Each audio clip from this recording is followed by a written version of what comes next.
সোনাকে চিনলো, মোনাকে চিনলো, আমাকে চিনলো না। আমাকে চিনে কি করতে? আমি একদম ভরই দিচ্ছি। বাবা কি হলো বল? ও বলা বলতে তোমার প্রেশার ঠিক আছে? আরে তোর মতো ছেলে যা থাকবে তার প্রেসার কমবে আর বাড়বে, কমবে আর বাড়বে। কি হয়েছে আসল কথাটা বল। বলছি কি বাবা, আমি জুয়া খেলে একটা মতো ফুটিছি।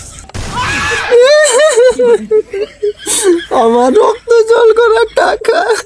বাবা তুমি মিথ্যা কথা কেন করো? তুমি তো সব দাদুকে ভুলে ভালি সব সম্পত্তির টিপস দিয়ে লেগেছি। এই একবারে এখানে চুপ কর, নইলে টুটি টিপে মেরে দেবো এইখানে। এই এত কথা বাদ দে, বাড়ি থেকে মোটরসাইকেলটা বার কর, বার করে হচ্ছে আমার জন্য 1 প্যাকেট বিড়ি নিয়ে আয়। ওই বিড়ি শেষ হয়ে গেছে, যা তাড়াতাড়ি যা। গাড়িতে নাই। কেন আমার মোটরসাইকেলটা যে ছিল ওটা কি হলো? আরে বাবা গাড়িটা তো বিক্রি করে জুয়ার একটা শোধ করলাম। আরে তুই তো দেখছি টাকা পেলে তুই আমাকেও বিচিয়ে দিবি লোকের কাছে। তো তোমার ফটো দেখি রেজিস্ট্রেশনে 1000 টাকার বেশি দাম নেন।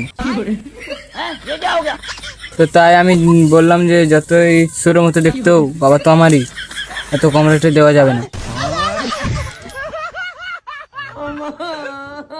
তার মানে তোকে যদি কেউ 1-2 লাখ টাকা দেয় তুই তাহলে আমাকে সত্যি সত্যি লোকের কাছে বিক্রি করে দিবি? দেখো আমি মিথ্যা কথা কইব না, আমি 1400 টাকা রাজি হয়েছি। আরে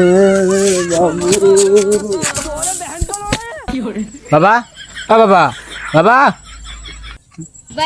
মরে এলো নাকি? মরে এলো ভালোই হয়, ঘর বাড়ি জায়গা সম্পত্তিকে মোর হবে।